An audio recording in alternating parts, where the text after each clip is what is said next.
दिखायला ही एक simple blood taste आहे, पण ही एक मॅसिव्ह स्टोरी सांगते. दिस इज एरिथ्रोसाइट सेडिमेंटेशन रेट. ब्लडला जर एक्झॅक्टली 1 आवर सेटल होऊ दिला तर काय होतं?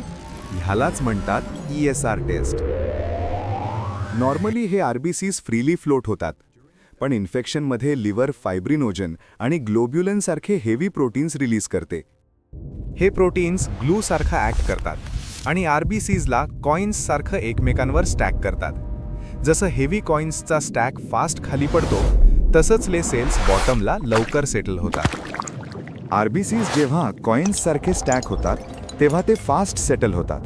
सिंगल आरबीसीला रेझिस्टन्स जास्त मिळतो आणि ते स्लो मूव्ह करतं. फास्टर फॉल म्हणजे ESR रीडिंग हाय. हाय ESR हा इन्फ्लमेशन किंवा इन्फेक्शनचा सिग्नल असतो. नॉर्मल ESR व्हॅल्यूज बघा. मेलमध्ये 3 ते 7 mm, फिमेलमध्ये 5 ते 9 mm, इन्फंट्समध्ये 0 ते 2 mm.